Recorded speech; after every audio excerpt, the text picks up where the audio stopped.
when he comes But on. There's there's something only wrong. four of them to sing it, isn't there? They get a good sound going. That shed, that small, that small, loyal, passionate group. They get a good sound going. Okay. Also on Friday night, it was Huddersfield 24, Wakefield 14 at the John Smiths in front of 2-6-3-1. Gareth Hewer was the man who came in for criticism from the terraces in this match. We've gone from 7 cards to no cards to, I think, 1 card in this game. There was a sin bin in for persistent offending for Cruz Leeming, who's good at being the last player to get the penalty. He does seem to be that. It's his specialist. He's the kid who's always got his hand stuck in the sweet jar as the teacher walks in. that is his special position. Anyway, do you want to start us with Brian Davies? Yeah, Brian says, haven't been to many Wakey away games this season, and having endured this tosh, I'm glad. Real lack of enthusiasm resulting in constant drop balls, weak tackles, and woeful kicking game from the Trin. Giant support, but better than Trin and deserved the win. This was a tough game to watch, and fortunately only 2,600 people had to suffer. Hopefully the repeat at Magic is better. Yeah, Tony Townend said, this game perfectly illustrates the strength in depth of both sides. Huddersfield have struggled while Wakefield have been impressive, but when the Giants' troops start returning in numbers and Wakey suffer losses of some key personnel, the tables are turned. Huddersfield deserve the win on balance, and as they return to full strength, they will only get better. Wakey are a better side than last Friday's performance suggested. Yeah, Mark W. said, a slow, dull first half, but the Giants were on fire in the second. The best I've seen us play all year, fluid in attack and solid in defence. Mamo looked good at centre, Turner is really settling in at half-back, and I guarantee you Matty English will be an international one day. Same again next week, I hope. Yeah, Mark's really been on the Matty English train all along, and everyone seems to be getting on there. He was man of the match by all the accounts I've listened to and read. Foreman was giving him the big ups as well, comparing him to James Graham. So he got his first try in the senior team as well for the young prop there. So well done to him, certainly. And they might be needing to call on him even more because I think Daniel Smith picked up an injury in this game. Yeah, he did. I can't remember what it was for, but I remember seeing that come across on Twitter. He does have the slight look of James Graham, doesn't he, Matty English? Yeah, well. There's definite similarities there. A little if bit. Nothing, it's a bit if more, nothing else, it's a bit in more the blonde rolled than down strawberry, but yeah. Yeah, the rolled down socks as well, and the general sort of air of I can play, but no, I don't need to show off too much. Yeah, definitely.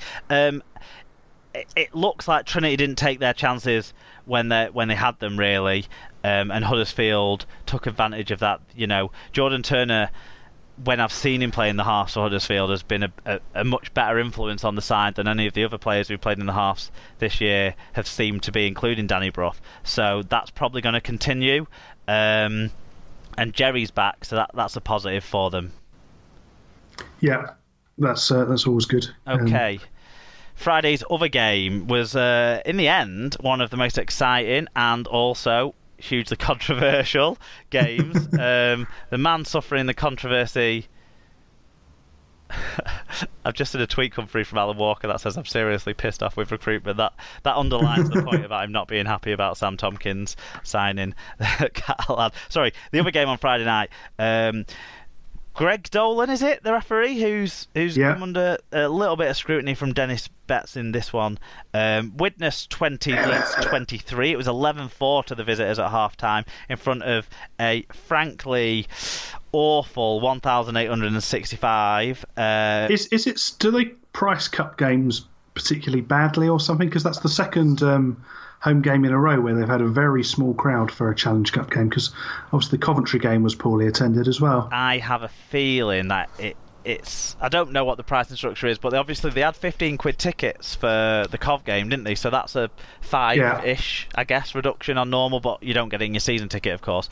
I would guess that the disillusionment, the expectation of losing, and all those things wrapped up into this, when really, if Widnes had more fans there, they might have been able to roar them home, and it might have overcome any difficult decisions they had to accept from the match officials in this one. On the fan reviews, the first one came in from Dr. Bob Phillips, who said, "That was far too close for comfort. How we managed to lose a 19-point advantage can only be described as careless.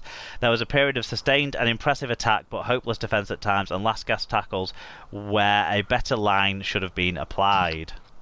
Yeah, and Paul O'Brien, POB 1976, said, "Scoreline was better than I expected. Thought we were unlucky tonight. Ince trying the first half, called offside, but looked like he was onside. 11-4 at half-time, and the dreaded team talk by Betts, and we are 23-4 down." Where's that? Just because no one can hear him when he's having a team talk, is it? It's just sounds like your radio's out of tune. Did well to come...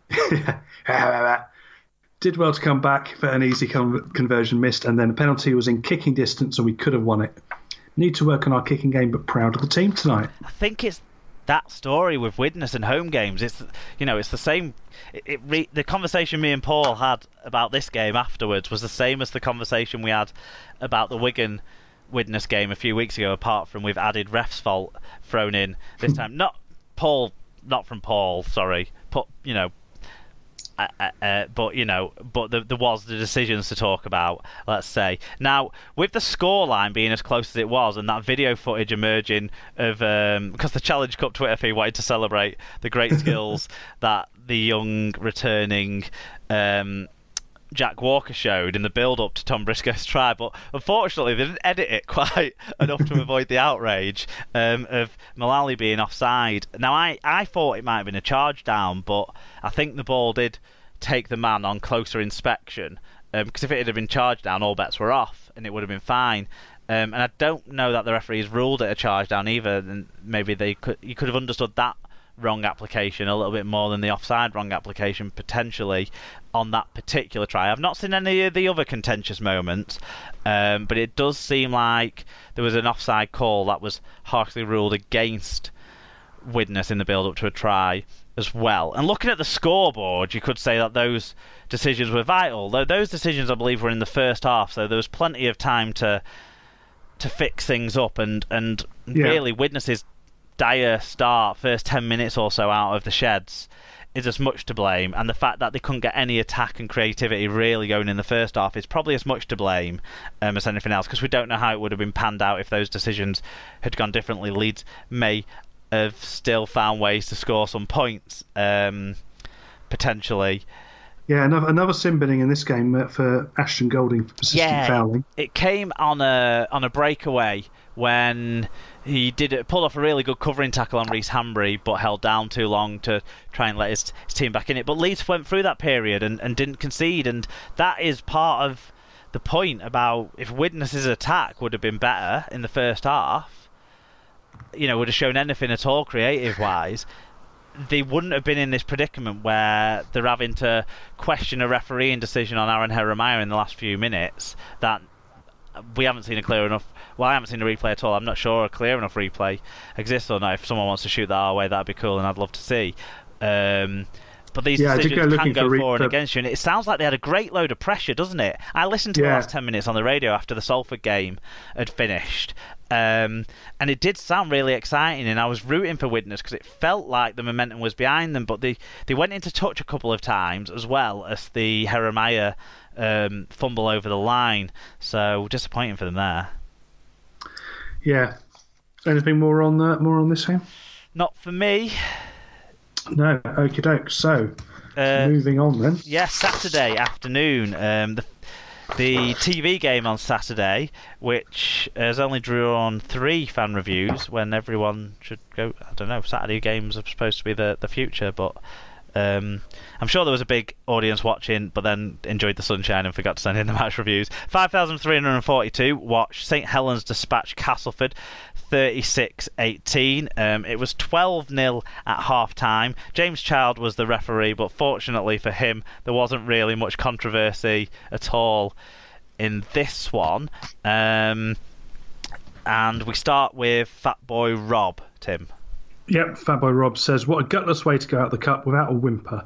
We were outfought, outclassed, and dare I say it, outcoached. Jamie Ellis, please leave your kicking boots at home next week."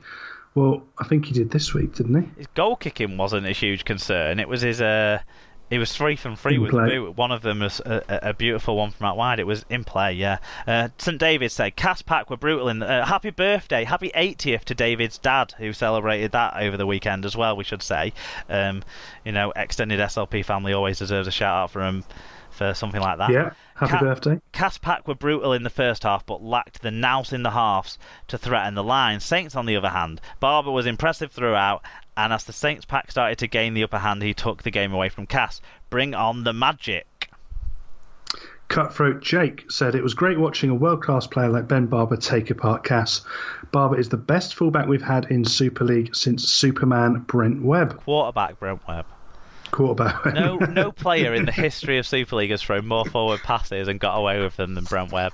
It still rankles me to this day. I mean, you should mention it more often. Do you know, it's probably the first one this year. True. Yeah, it's been a while actually. To be fair, that is a golden a vintage reference. Yeah. Yeah, it's right up there with Steady Away. Yeah. Okay. Right. First off, even other than Cass couldn't put a play on effectively near the Saints line, and Ben Barber basically produced a brilliant piece of play that not many people would have tried to pull off to put Regan Grace free in a situation where the defence couldn't Grace recover. Was absolutely rapid. He belted away, didn't he? He saw the line. He was just off. I think all the quick players had already lost 5-10 yards on him already before they'd even realised he had the ball in his hands. And then Barber himself picking up a loose ball. That was a bit unfortunate for Cass, that one, because they'd won the bat down. It just didn't fall right for them there. But Cass, in every other aspect, other than what the halves were able to deliver up, were St Helens' match, I thought, in that first half. And that first half was one of the quicker halves I think we've had in terms of the speed of play. That both sides were really going at it, definitely, and they were really shifting it out. That scoreless period, that I can't. What time was the first try scored on? It was a fair chunk in, wasn't it? 14 minutes. Yeah, that period up to there, I thought Cass had laid a foundation to be, getting some points, and the pace of the game was really good, like you say. Yeah, it was interesting to see as well. The BBC cameras did seem to linger quite a lot on Ryan Sheridan. And he changed into his summer hat, so he's changed out the bobble hat into the baseball cap. But they seem to linger on him a lot. I think it's just because his look is so piercing that you feel like you're looking at him longer than you are.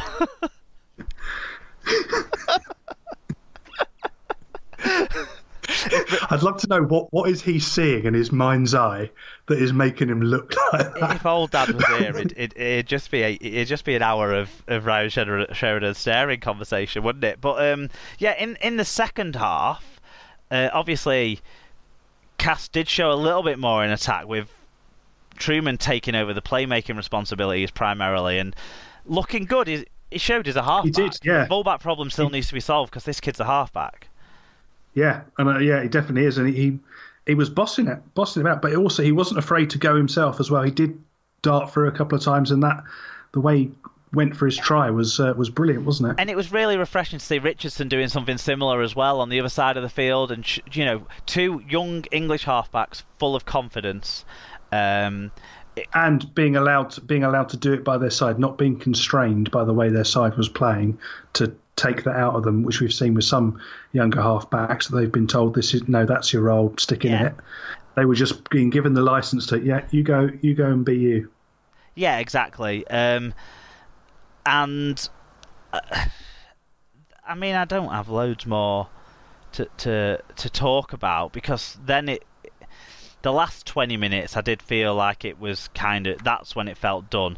The scoreline had pushed out to 36-12 with 10 minutes to go. It was a Richardson try, really, that was the nail in the coffin though for me. When it got to 24-12, I thought Cass had shown some good 30-12. Sorry, Cass had shown some good resistance. The comeback felt like it was possible at that stage. It really felt like it was all over.